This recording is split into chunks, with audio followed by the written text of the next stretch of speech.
jeter une maille serrée, un granit, et c'est parti.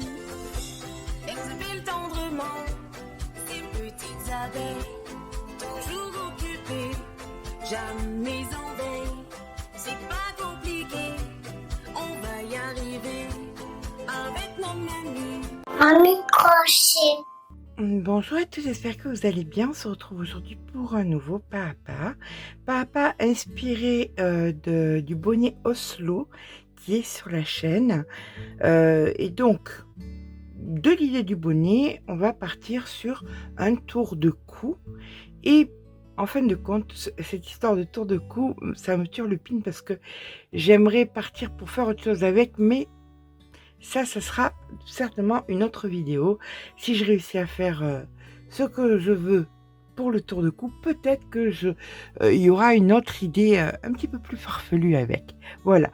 Pour l'instant, le tour de cou, vous devez l'avoir puisque c'est le but de cette vidéo. Alors, j'ai eu du mal à trouver le fil qu'il me fallait. Si j'ai fait une vidéo il y a quelque temps vous disant qu'on peut remplacer un fil par un autre, certes, mais parfois il y a des fils qui sont plus appropriés que d'autres. Alors, pour l'ouvrage que je vais faire là, il faut à tout prix que vous ayez un fil qui soit très souple et mou. Vous voyez ce que je veux dire? Pas rêche, pas dur et rêche, parce qu'autrement, ça va pas le faire. Ça va pas être joli. Alors, pour ça, moi, j'ai décidé d'utiliser la Atlas de Madame Tricot de Paris, que vous trouverez sur la boutique Laine du Monde. Je pèserai mon ouvrage en fin d'ouvrage, tout simplement, et je vous dirai combien j'en ai utilisé exactement. D'accord? Allez, on va partir avec un crochet 5 parce que justement j'ai besoin de quelque chose de très souple et ça se marie très bien avec. On va commencer par faire donc une chaînette de 38 mailles. Bien, c'est parti avec un crochet 5. Donc 1, 2, 3, 4, 5. Il est très important de travailler de façon souple. Si vous crochetez de façon serrée, augmentez le crochet, tout simplement. Allez, c'est parti pour 38 mailles. Nos 38 mailles de fait, on vient en rajouter 2, 1 et 2. Et on vient donc dans la 38e et on part pour 4 brides. Donc, 1, 2, 3 et 4. Là, on va venir passer une maille.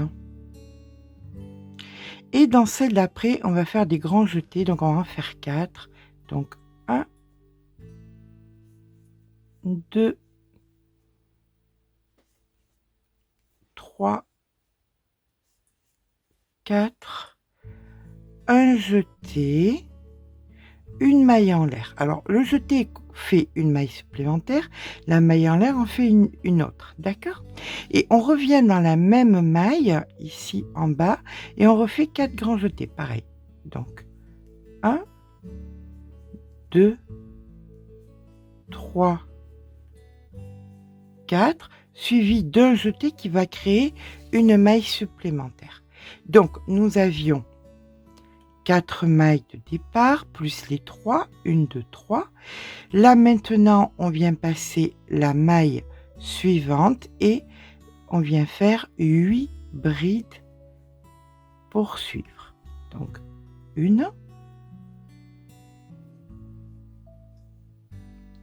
2, 3, 4, 5. Alors, tous les rangs seront toujours pareils. 5, 6, 7 et 8. Le nombre de brides seront tout sur tous les rangs pareils, de demi-bride tous les rangs pareils, mailles serrées tous les rangs pareils. Simplement, on fera tout après en brin arrière, tout le temps. Donc, on est sur 4 brides. Là, on a fait notre espèce de grand V avec la maille en l'air. On a passé une maille. On a fait 8 brides. Maintenant, on va faire 5 demi-brides. 1, 2, 3, 4 et 5. Si vous avez peur de vous perdre, n'hésitez pas à venir mettre des marqueurs. Alors, par exemple, on va mettre un marqueur dans la première bride, ici. La dernière première, en fait, hein, parce que de l'autre côté, ça deviendra la première. Là, ensuite, on a fait 5 demi-brides, donc 1, 2, 3, 4 et 5. La prochaine, ça sera une maille serrée. Donc, on peut mettre le marqueur dans la maille serrée pour signifier que c'est la différence et que entre les deux marqueurs, ça sera des demi-brides. Là, on commence les brides, là, on commence les mailles serrées et entre, c'est les demi-brides. D'accord? Donc là, nous partons pour 18 mailles serrées. Donc la première, 1,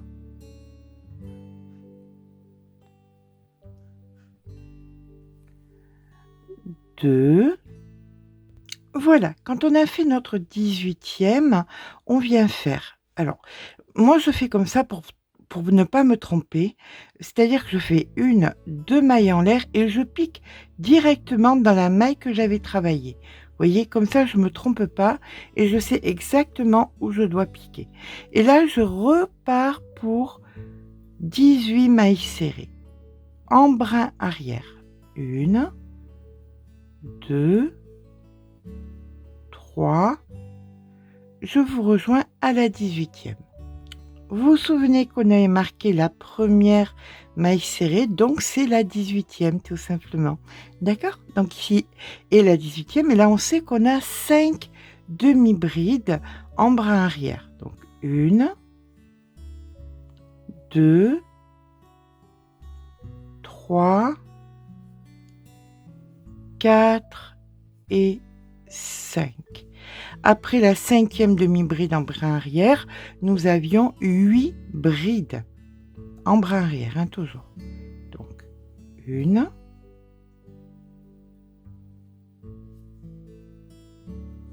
2, et nous venons faire donc ici, en brin arrière, notre 8e. Là, maintenant, on est devant le gros motif que nous avions fait. Eh bien, on vient faire exactement la même chose. C'est-à-dire qu'on met le fil sur le crochet et on pique en plein milieu une fois. Vous remontez bien, 2 fois, 3 fois, 4 fois. Vous remontez bien pour être au même niveau que les brides. Un jeté, une maille en l'air. Et on recommence à l'intérieur de l'espace, une fois, 2 fois, 3 fois et 4 fois. Et un jeté. Et donc là, vous voyez, on a bien 3 mailles, 1, 2, 3. D'accord? Et maintenant, bien, il nous reste les 4 dernières mailles. Oups, on tourne. 1, 2, 3, 4. Et ces 4-là, on doit les faire en bride, en brin arrière. 1. Oups. 2, 3 et 4. Voilà. Et bien maintenant, vous allez répéter les 2 rangs que nous venons de faire indéfiniment jusqu'à ce que ça fasse le tour de votre cou, tout simplement. Allez, on recommence. 2 mailles en l'air. Toujours en brin arrière, on vient faire nos 4 brides. 1, 2, 3, 4. Ici, à l'intérieur, on écarte un peu et on fait nos 4 grands jetés. 1, 2, 3, 4, un jeté, une maille en l'air, on pousse et on refait 4. 1, 2, 3, 4, un jeté, et là on part ici faire nos 8 brides en brin arrière. Donc 1, 2, 3, 4, 5, 6, 7 et la 8e. Et entre nos deux marqueurs, on sait que c'est des demi-brides en brin arrière. Donc c'est parti pour 5 demi-brides. 1, 2, 3, 4 et 5. Là maintenant, on refait comme tout à l'heure 18 mailles serrées en brin arrière, mais de façon souple, bien évidemment.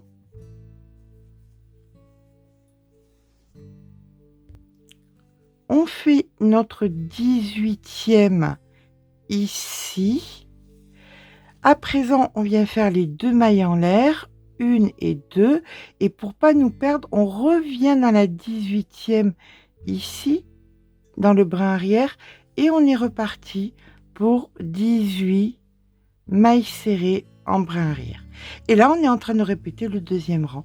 Donc, à partir de maintenant, vous allez répéter, répéter, répéter, de façon à ce que ça devienne eh bien, tout simplement un col, que ça tourne bien autour de votre cou, autour de vos épaules.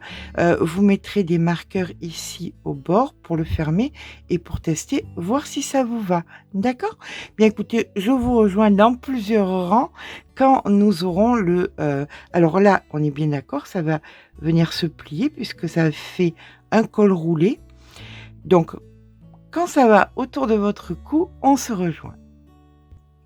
Et bien voilà, au bout d'un moment, vous avez fait le tour. Hein. Pour ma part, c'est 58 rangs.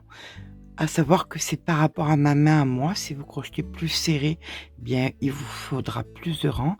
Et si vous crochetez plus lâche, il vous en faudra moins. D'accord? Donc rien ne vaut des essais.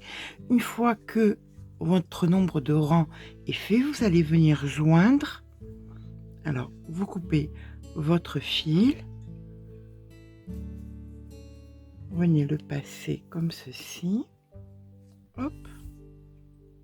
Et là, vous pouvez voir que de part et d'autre, il y a des côtes.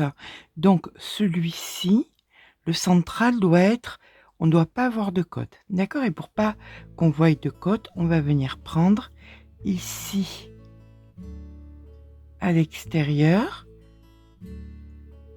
et ici, à l'extérieur. Voilà. Donc, ici, à l'extérieur, et ici à l'extérieur, comme ceci. Et vous faites ça donc sur la totalité jusqu'en haut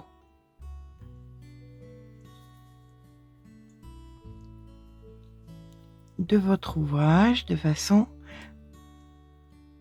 à pouvoir joindre les deux parties donc de votre col. Voilà, comme vous pouvez le voir, eh bien on voit quasiment pas la couture. En haut, eh bien vous venez tout simplement faire un nœud et rentrer le fil.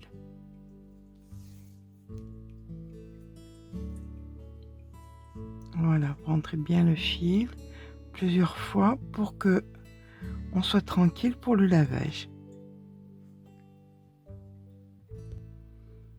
Et bien voilà, votre joli col est à présent terminé, assez ample, donc pour toutes les tailles, vraiment. Le col, eh bien, il s'adapte à votre tête, à vous, puisque vous l'avez fait selon votre dimension.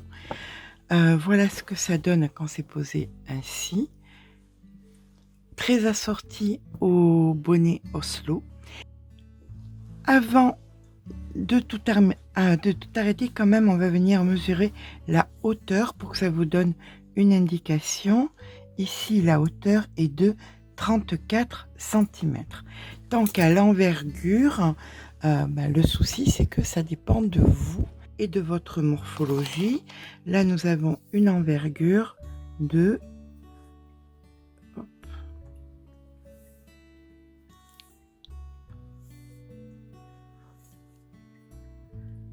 120, puisque nous avons 60 plus 60 de l'autre côté. Voilà, eh bien écoutez, j'espère que ce petit pas à pas vous aura plu. Bien chaud dans tous les cas. Si c'est le cas, n'hésitez pas à mettre un petit pouce en l'air, bien parce que ça fait toujours plaisir, mais surtout abonnez-vous. Je vous fais de gros bisous et je vous dis à très vite.